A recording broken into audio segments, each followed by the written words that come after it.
Hello and welcome to another exciting episode of the We're Not Experts History podcast with myself, Sarah, and James. Hello, James. Hello, Sarah. Hello, and it's your turn today. So, what have you It got is for my us? turn. I imagine our listener has listened for, Sarah's introducing it, means James is doing it. I'll continue listening. So, Yeah, they this probably one, turn it yeah, off when yeah. they hear your voice start, but anyway, So that's what I expect, or they might just, as soon as they hear my voice, turn it off anyway. probably. Anyway, this one today is a mystery one I've got for you. Okay. Life is Probably full of something mysteries. grim, knowing you. Yeah, yeah. So life's full of mysteries. So who was Jack the Ripper? Or why is Mrs. Brown's Boys listed as a comedy on the BBC iPlayer? It's just mysteries we'll never understand. And this one goes back to the 1940s.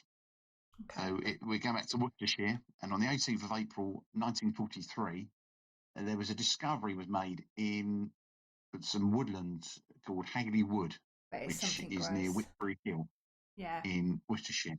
The Okay. four local boys were out in venturing. I think I can't remember what they were doing. I don't think they were poaching, but what they would do. Maybe they were poaching, but what they were doing, they managed to go onto private land where they shouldn't have been. Right. One of these boys saw a bird. I think they were after birds' eggs now. And they saw a bird coming out of this tree, so he's climbed up, had a look, and what he's seen was skeletal human remains in this I knew hollow it was going trunk to be something grim. of a Okay. large wych elm. Yeah.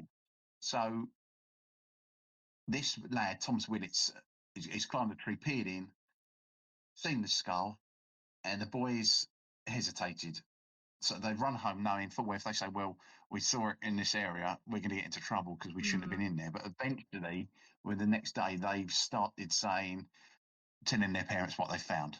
Yeah. So, yeah, it was the leading, it was reported to like local police, and the local police constable, William Williams, sure that's right. And the more I look at that, that doesn't sound like I've put the right name down. But PC William Williams was dispatched to the scene, and he confirmed what they'd found: skeletal remains in a wych elm.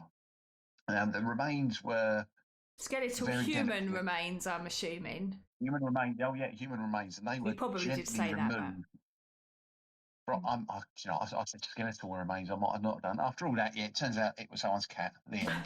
No, there yeah. was human remains found in this tree, and they're gently removed from what is quite a confined space.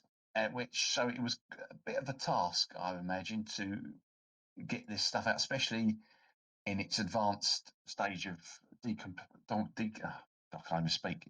Decomposition, Oh. and the entrance was quite narrow as well. So that's got to be quite difficult, I would have thought. Hmm. And so you've then got this pathologist, a fellow called Dr. James Webster, who Hmm. was a Home Office expert, and he led the initial forensic examination.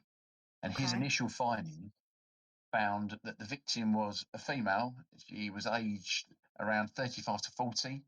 She was only about 5 feet tall, so she was only little. But they found a piece of taffeta fabric in her mouth, which they thought suggested that she'd been gagged. But Hmm. I would have said, I would have said, yeah, she's that decomposed. How can you tell that? That could have been put in there at any time. But then how would it get in there is the question. But what I also found was her right hand was missing and appears to have been severed at the wrist. Hmm.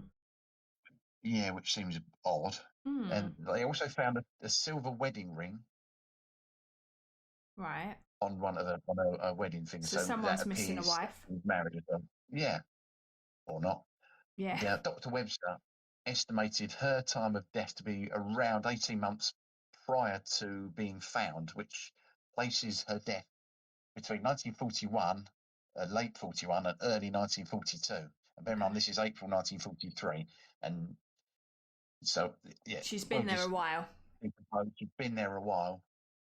Hmm. These forensic details immediately it just indicates foul play. Yeah. which escalates the case into a full-scale murder inquiry and Yeah. highlights how macabre this actual concealment was. It's baffling, this one. I've heard about this a few times, and there was a podcast about it done, which will be Right. better than this one, Probably. by the BBC. Oh my, it definitely. It's Definitely very, will be very if good. it's by the BBC. In fact, I would say if you're listening to this now, turn this off and go and find the one on the BBC. I can't Stop actually remember what chasing it's called. away our audience. But Let them listen and make their own mind they up want, they how want to learn. They rubbish want we to do are. it. Even I would go back to that one and rather listen to this. Anyway, we shall go on to this poor victim, this unidentified woman. Mm. There was, despite the very detailed forensic examination that was carried out, the identity of the woman it proved to be a very annoying, difficult challenge for investigators. Mm. She had quite distinctive dental work. Specifically, she had a crooked lower tooth and a missing upper tooth. Okay. And I suppose by studying the skull, they can tell whether that tooth was pulled out, it came out while she was alive, or if it was done post-mortem. Mm. I don't actually know. I will say now, I'm not a pathologist. No. I've never carried out a legal autopsy. Grim. There were obviously the details of her teeth were widely circulated in an appeal to try and identify, but there was no matching missing persons reports came back that mentioned these teeth. So that straight away, that's one avenue gone. Yeah. Obviously you've got we're still in the Second World War as well. I was going to say this is right in the middle of the war, pretty much, isn't it? So 1943, yeah. So that complicates your traditional policing methods as well. I would also imagine you might find that there are officers of a certain age who are probably very, very good, but they've been called up or they've joined up. Yeah. So there's mass excavations, conscription, and the constant. Did I say excavations? You said excavate. Did you mean evacuations? Yeah, I was going to say, what were they excavating? Yeah. Evacuations makes more sense. Yeah. I feel I really should go and find out the name for that BBC podcast now, because I don't remember them making mistakes like that. You just tipped them over the edge, yeah. Anyway. Yeah. So enjoy that podcast. We can just talk about anything like now. Yeah. England game was quite good the other night. Was it? Not that you watched it. Yeah. Anyway. I wouldn't even know. So yes. I've got tacos for tea. Sorry? You said we can talk about anything light, so I just said I've got tacos for tea or dinner, whatever you call it. Okay. Yeah, so I'm just going to be thinking about those while you're talking. But anyway. And that's why I would suggest anyone who is still listening, just think about tacos rather than this. So, but again, there was obviously Second World War. You've got mass evacuations, conscription, and obviously you do have that constant movement of populations for war work, and also have found recently you'd have the bigger cities at night. People were going to sleep on the outskirts as well, so rather than be in the middle of the city where you got the bombing. So I haven't looked at a map to see where this is to see if that might have been a possibility that she would have moved out of a night or something. But it did mean that individuals could just disappear without being immediately noticed. Yeah. Or their absence might be misattributed to wartime events. Yeah, I think they've been evacuated or something. Yeah. Yeah. She went to London. I assume she's been killed, sort of thing. Yeah. Yeah, exactly. So your police resources were also stretched thin, with many experienced officers, as I said, serving with the armed forces or diverted to wartime duties, like air raid precautions and enforcing the blackout regulations. So again, your investigative capacity is greatly reduced. Yeah. But this mystery, which is why I like it, I think people would love a mystery. I think it's rather than a straight up body in a tree. Yeah. I think I think people do like a mystery. It's just something that enthralls you. It's something you could look at with the possibility that you might solve it or something like that. But this one took a bit of a turn about a year and a half after the body was found. So we get to the winter of 1944, and some mysterious graffiti began to appear across the Midlands, most famously, the message was marked in white chalk on a wall in a place called Upper Dean Street in Birmingham, Right. and later it appeared on a monument in Hagley itself. What did it say? And it said, "Who put Bella in the Wych Elm?" So straight away, it's put a name to it. When Yeah. the police haven't. So why? Well, this marked the first public association of the name Bella with this unidentified woman. Yeah. So straight away, well, where's the name Bella come from? But Hmm. no one knows who put the messages up, where it came from, and no Right. one ever claimed responsibility for it. Okay. But the appearance profoundly, it really influenced the case, and it solidifies the mystery to, I suppose, everyone outside the police, and which is why we're still talking about it today. And it does also suggest that someone held information about this woman's identity or the circumstances surrounding her death. Yeah, because I mean, Which, I don't know, yeah, but I can't imagine they would have made, or maybe they did, but made that public knowledge that they found her stuffed into a tree. Or would they have made that public knowledge? I don't know. Surely they would have just. I think it would have probably appeared in local newspapers. What But that? I think Okay. this had been found, the body had been found. Right. I do wonder why Bella? Why choose the name Bella? Mm. I wouldn't have said it was that. It's not that common a name now. Was it that common then? I haven't found And was many it just? Bellas on family history searches, I must say. No, I don't think I I found don't many in think my I've found family. one, to be honest. Yeah, I suppose. Well, then again, it could just be a nickname for Isabel or Isabella Yes, yeah, that's true. or Annabelle. Yeah, It sounds more like a but posh name, actually. yeah, or foreign. We had Yeah, a lot of people escaping Europe to come over here, so that's the true. reason she wasn't or known as she might have just not been from the UK. And I So suppose their forensics then wouldn't have allowed them to know that. Nowadays, no, they can find a skeleton that's 1,000 years old and extract part of the tooth, and they can say exactly where that person grew where it up. came from, yeah. But obviously, then they wouldn't have been able to do that. So, No, yeah, I don't, even in the 40s, I don't think DNA had been discovered yet. It was no, discovered in the 50s, I think. right, But the initial police investigation into the Hagley Wood murder, as we should call it, mm. was led by a superintendent called Walter Williams, another Williams, which makes me wonder if that's where I've got William Williams PC from. But he was a member of Worcestershire Constabulary, Okay, and he led a very extensive investigation. And his detectives checked missing persons records nationwide and went through them with a fine-tooth comb. And they focused on disappearances which would match Bella's forensic profile from late 41 to early 42. So you're looking for a female, late 30s, maybe early 40s, only 5 foot, missing tooth.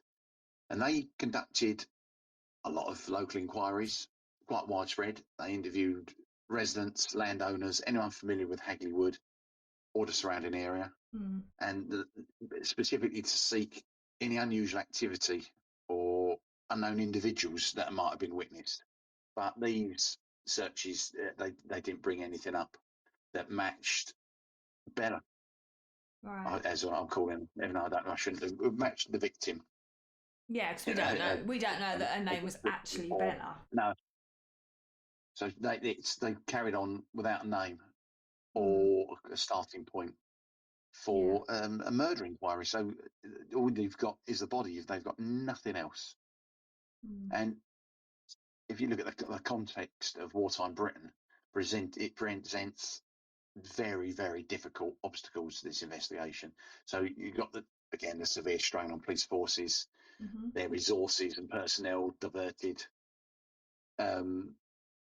This stretched capacity limited how thorough and how quick the murder inquiry could be carried out. So you've also got the social upheaval of war, mean that again, people simply vanished without official record, making the tracking of missing people. I don't even know how you do it then. And now, obviously, we can follow your phone. We can see when you've got money out. then Yeah. I've got no idea. There was.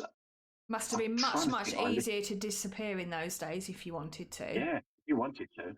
And I listened to a podcast. I can't think it was when they spoke to a woman who worked in a factory somewhere during the Second World War, and her best friend was a Scottish woman who one day just disappeared. Never saw her again. Could never Oh. track her. And it just shows how easy it was. If she didn't want to be there, she'd just disappear, jump on a train somewhere. I don't know. Yeah, just call yourself a different name. Yeah. And, yeah, just go and live wherever you want. Yeah. But back to the murder. These theories explored by the police at the time included the victim being involved in local illicit activities like prostitution within Birmingham's wartime black market or a local tragedy. However, interviews within those communities didn't generate any concrete leads again or help with confirming our identification. I think that's nobody really knows the who this biggest person murder. is. I mean, Yeah. well, assuming that the ring was genuine, this is somebody's wife. You know, someone's potentially missing a partner. Potentially. You just, it's odd. But anyway. But you've also got this persistent appearance like a year later of the Bella graffiti, which adds another layer of mystery to this enigma. Yeah. Despite it being a potential clue, the anonymous nature of it makes it difficult for the police to carry out any actions on it. So we might have a name, but because we don't know who put it there, we can't follow it up. Yeah. So even though you bear it in mind, you can't use it as a lead really, because you could be wasting your time. So, but there was appeals went out for the artist to come forward, and nobody ever came. So the authorities are left to grapple with whether it was a genuine insight or just someone's idea of a joke to taunt, or say it could be a taunt from the killer. But I'm not convinced by that. Yeah. So years pass without any breakthrough, without a victim's identity. There's no solid motive, no suspect. The official police investigation gradually turns into a cold case. And the unusual nature of a body hidden in a tree ensured the case remained a topic of local and eventually national intrigue. But for law enforcement, it was just a frustrating reminder of an unsolved murder, which sort of cements its place in British true crime folklore, which is why I'm talking about it now and why it's been on a far superior podcast on the BBC. So, I've never heard of it, but continue. Yeah, I think I'd read about it years ago, and then it cropped up on that podcast. You've read about everything. Everything that ever happened, you've read about it. But anyway. The amount of rubbish I've read about over the years it worries me. Worries me. Because I don't remember a lot of it. I remember little bits and pieces, but I don't remember all that much. You only have part of the story. So, anyway, the police, the police, the public, the newspapers came up with theories about this, and one of the most sensational and probably widely discussed one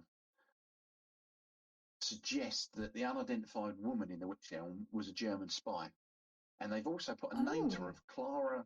Oh, why do I do this to myself, Clara? I bet you can't pronounce it. Go on, exactly. give it a go. I won't know if you're right, so. Bowell. Because that's Bauer. Bauer and L-E Bowell. I wouldn't know. Bowell. I would say Bowell. Yeah. This hypothesis sort of picked up traction, especially in post-war period, fueled by the atmosphere of wartime paranoia, as well as the strange circumstances behind the discovery. And people who've suggested this theory suggested that Clara was a German cabaret singer and actress, and she'd been covertly dispatched into the country as an enemy agent, and her mission might have involved espionage relating to the vital industrial heartlands, which is the West Midlands. Right. Or she might have been part of an intelligence network preparing for a potential German invasion. No, by 1941. I was going to say it's a bit late, isn't it? Less likely. Yeah. I think this is. People love a conspiracy theory, and I think this is one of those. Yeah. Let's go for the most outlandish thing we can think of. But the primary source for this Clara Bowell or Clara theory comes from a quite interesting, though unverified, account. So in 1945, there's an MI5 agent, but apparently named Margaret Murray, who shares a name with an anthropologist, apparently, but they're different people. Okay. And this person allegedly informs Professor McAllister of Birmingham University that Clara was indeed a German spy. And according to this tale, Clara was parachuted into the West Midlands to connect with an espionage ring. Don't think that's the one she was wearing on her finger. Probably the theory goes that her death might have been the result of a double cross by her own network or termination by another agent for a failed mission, or she became a liability, with her bodies then hastily concealed in this tree just to dispose of the evidence. But the verifiable evidence from official intelligence records supporting Murray's claims, or there being this Clara presence in the UK as a spy, has never been established by authorities. There's no proof to back that up. So it was just a. There's been, there's been other attempts to try and back this story up, but they've never come up with anything. So while a German cabaret performer named Clara, whatever her surname was, did exist, German records show that she died in Berlin in 1942, apparently during an Allied bombing raid. So we kind of contradicts itself. I would say it wasn't her, and that probably backs it up. Even though the Germans might have falsified it, so we didn't know she was a spy. But no, I don't think so. And this official account does directly contradict the timeline. So some people argue that her reported death might have been fabricated story by the Germans. I don't think it is. The persistent lack of any corroborating official British intelligence records that would show that she'd entered the country, because they were very, very good like that. The amount of German spies that were picked up very quickly, because we either knew they were coming or they just weren't very good. It's ridiculous. Yeah, it's this notion of a spy in a tree appeals to some. I'm not convinced. It's the one thing that springs to my mind is if you've just bumped someone off, you've just bumped your fellow spy off, what's the likelihood of stumbling across a hollow tree? Oh, I've got a body in there. It does make me think that whoever's done it knew about the tree. Yeah. That it was kind of but then, more carefully planned, perhaps? Or it's someone local that knows the area. Yeah, but then we also have to bear in mind that the boys found it through luck as well. That's true. Yeah. Next theory. I think you'll like this next one. So, away from conventional criminal explanations, another story comes up about Bella in the Wych Elm mystery. It's linked to witchcraft or occult practices, anyway. Oh, so this suggests that different. It's like this hypothesis really comes from a specific gruesome detail of the discovery, which is the victim's missing right hand. So for those of us, not me at all, who are versed in folklore and your occult traditions, a severed hand suggests ritualistic significance, apparently. Oh, okay. I never knew that. Yeah, no, I didn't. So apparently it evokes the ancient and sinister concept of the Hand of Glory, which I've never heard of. Really? Yeah, the Hand of Glory. Now I've heard of Hand of God, and that's cheating. So I can't remember the exact story and where it came from, but it basically it means it's like to do with thieves. So the Hand of Glory was apparently the hand of a thief or something, and in Harry Potter there's a Hand of Glory, it's mentioned, and it probably comes from this story. But if somebody's holding the hand of glory in a dark place, it will light the way for them, but not anyone else, or something. I don't know. I need to go research that because I can't remember the exact story. But it's something to do with thieves, the hand of glory. Right, okay. Well, I wonder if that's because obviously there's certain nations who will remove a hand if you're caught thieving. Yes, that's probably where that comes from. Possibly. So, but anyway, this grim artifact, which is usually described as being dried, like a dried pickled hand of a hanged criminal, was believed in European folklore to possess magical powers, specifically to paralyze sleepers when lit. I don't know whether the hand's lit or they're lit. But it enables thieves to commit their crimes undisturbed. Right, I knew it was something like that. I was getting like the Harry Potter one mixed up with the real one. Not that it's real, but I think it's more of a myth. It's like a magical thing, isn't it? Yeah. It's not. Yeah, I think. Yeah, if I'm looking for detail and I'm hoping for fact, I'm not looking at Harry Potter.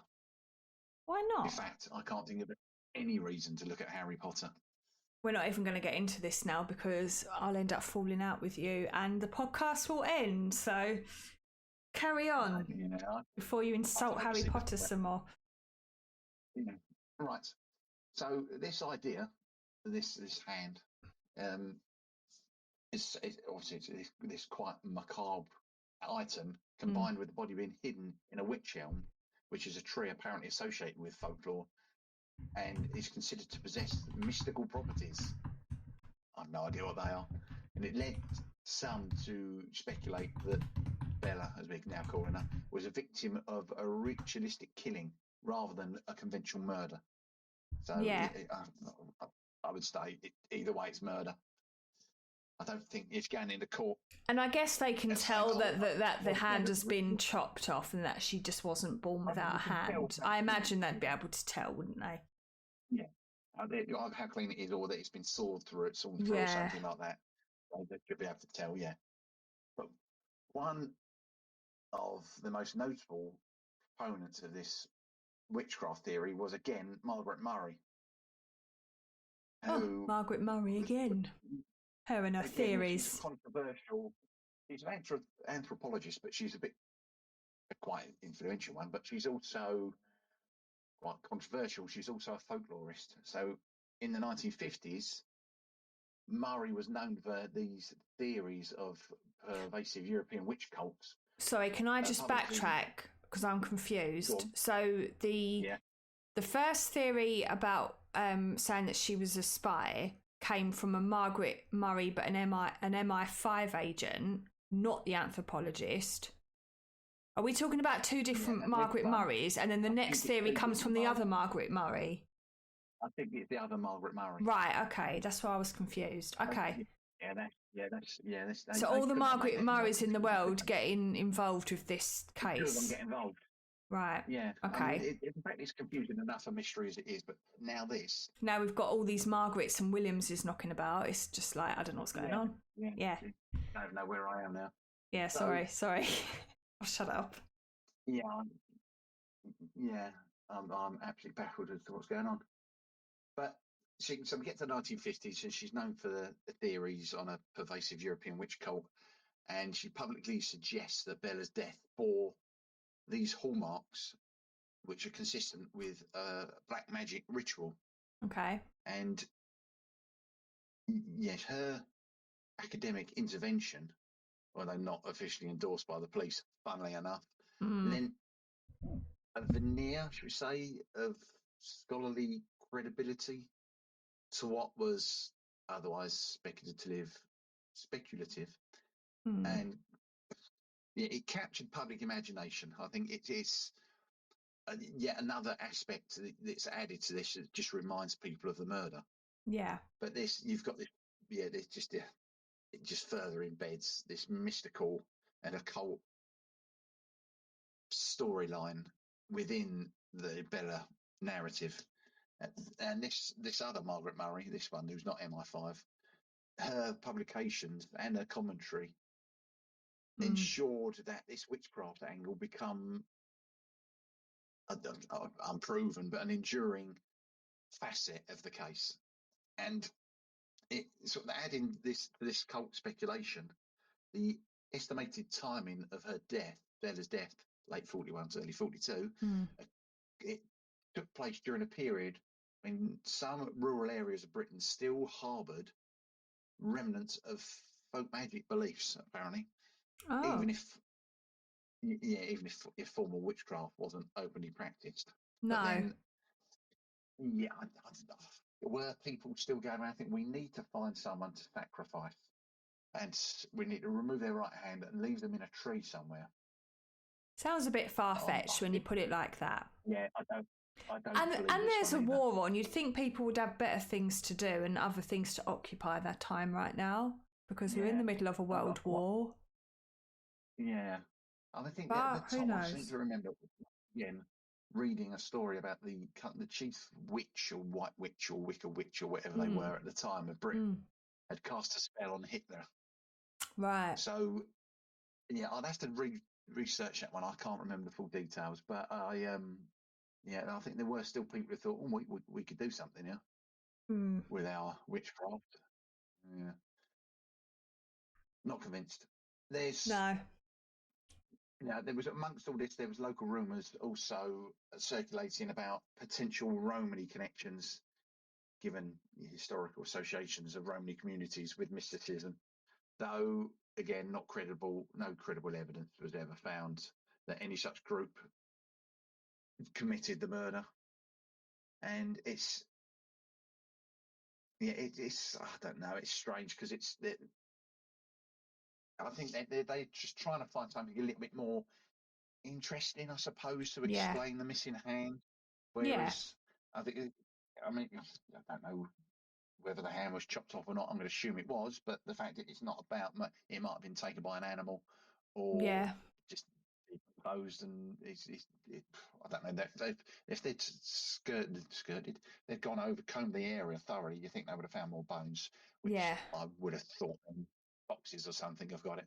Yeah, potentially. Yeah.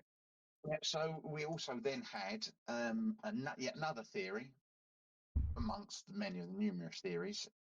And your theories. Anyway, these are not mine. I didn't come up with these theories. These are just ones I found. All right, you and your found theories. Yeah, me and my found theories. I should need to stop reading up on things. These would be a lot shorter. So this one is one of the more detailed and probably slightly more grounded, which appeared around about 10 years after Bella's body was found. So it was 1953. There's a woman named Una Mossop, whose maiden name was Haynes. Neither Margaret or Mary, I'm pleased to say. And she came forward and claimed that her ex-husband, a fellow called Jack Mossop, had confessed to her, given her crucial information about the body in the Wych Elm. Is that why he was her ex? Because he told her that. Why would you leave it so late unless he only just told her? Interesting, but this was the first time any individual had been directly linked to the disposal of the body, so it offered a significant new lead in a case that was 10 years old. So according to Una Mossop, in a testimony, Jack, who was a local man, had revealed that he and a mysterious Dutchman were responsible for placing the woman's body in the tree. Right. And again, obviously, the Dutchman may have been serving over here. He might have been Jewish and he'd escaped the mainland. But Una's account suggested that the incident occurred during a night of heavy drinking, and took place in a pub in Hagley around late 1941, early 1942. That fits in, and it aligns with the estimated time of death. Jack, who died in a mental hospital before Una made this confession, reportedly described how he and his associate, identified only as a Dutchman named Van Rout, so two words, Van and Rout, RAALTE,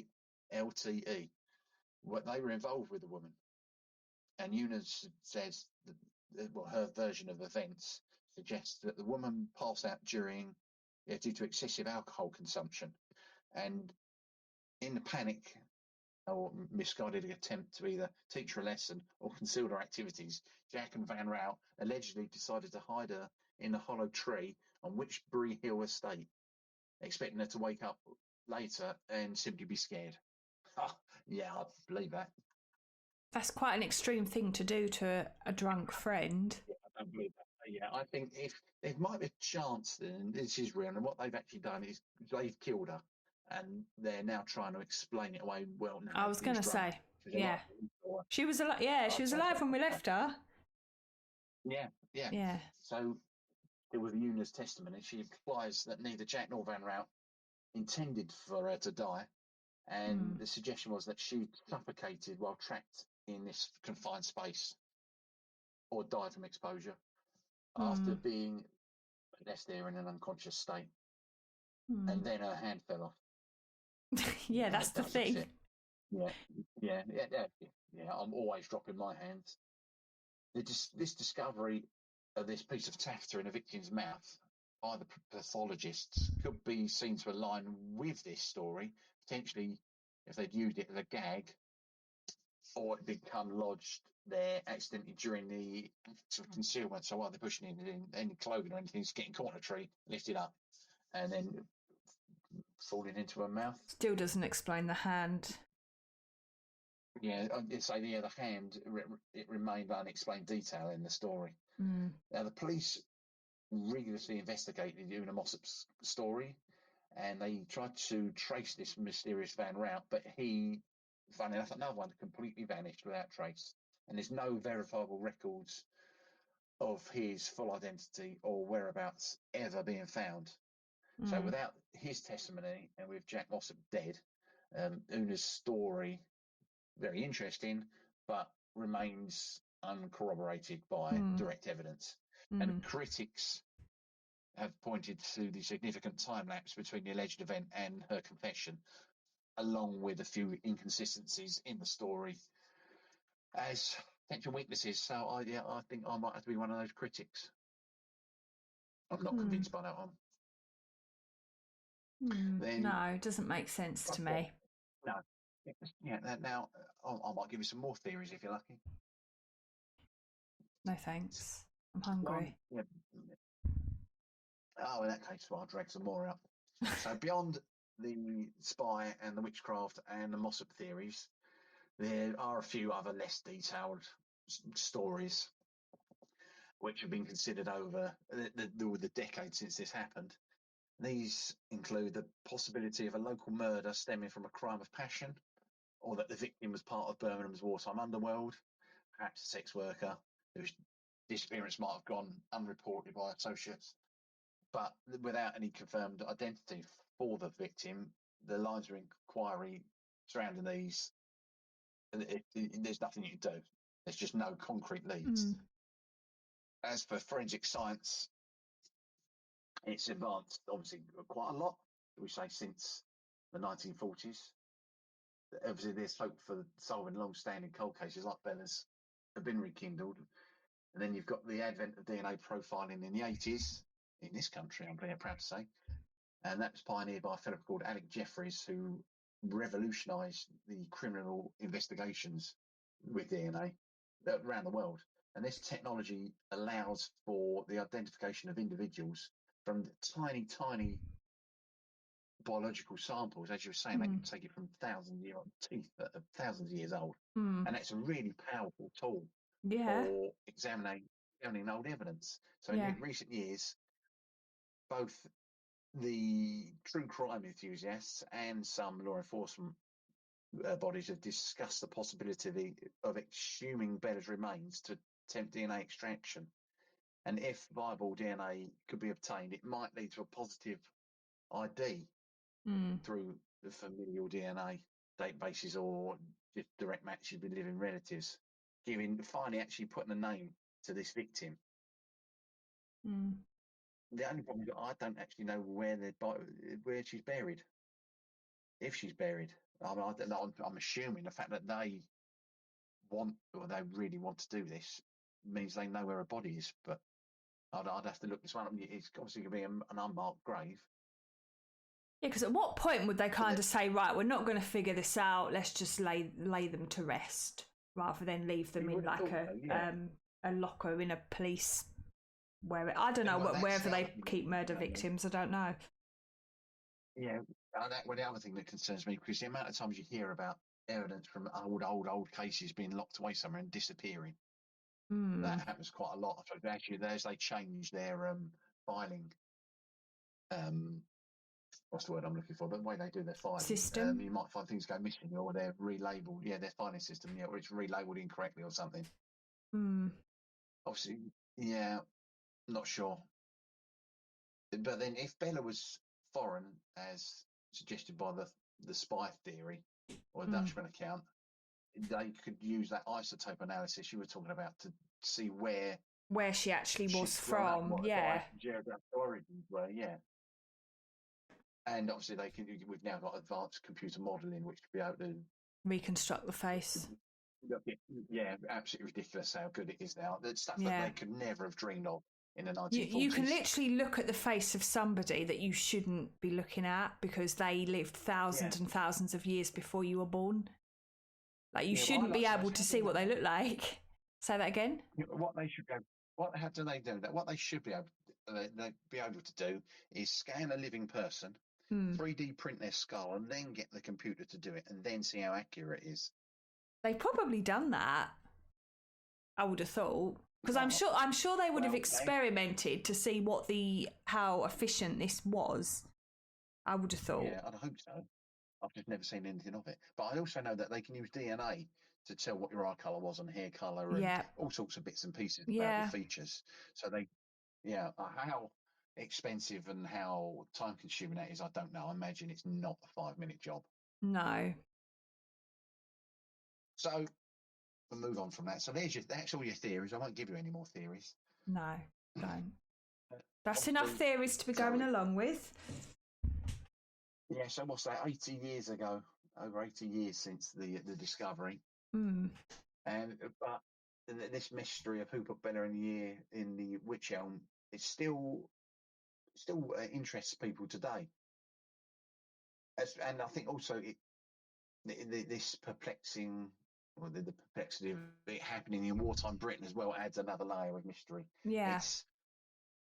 As I say, people love a mystery, so this is something that is going to endure and people are going to talk about and try to solve. But the fact that it is unsolved is another a layer of interest for people, as well as the fact that we don't know who it was. No. But without that identity, the police completely deprived of that crucial starting point. Yeah. So they would, if they knew it was, they knew where she come from, why she was there. Then they'd be able to work out who she knew, who she associated with. But without that information, just gone up nowhere. No.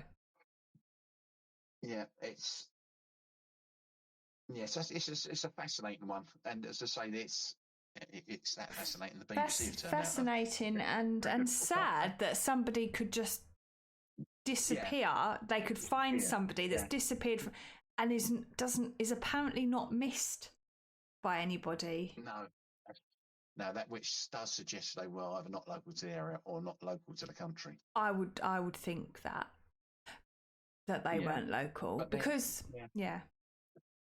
obviously nowadays you've got internet and things, haven't you? So whereas back then, I guess yes, if you wasn't local or you wasn't of this country, then and you have got family back in wherever you've come from, how they would have no way of knowing what happened to you, which is quite sad. But so that's the mystery of who put Bella in a Wych Elm. Oh, well, that was interesting. Grim. Yeah, I like that one. You always like, see, we can rely on you for all the grim, serious topics, and me for the random, obscure things that don't make any sense. That's like my kind of speciality. Things like the Great Stink. Yeah, you like to talk about random scatological subject. Yeah, and but then it's. I like all sorts of bits and pieces that fascinate me, mysteries and spectacular events, which is another one I'll have to work on. But yeah, there you go. That's the mystery of Hagleywood. Who put Oh. Bella in the Wych Elm? Oh, well, thank you very much. And thank you for listening. We hope you enjoyed the podcast. And just remember, we're not experts, we're just two amateurs muddling through history.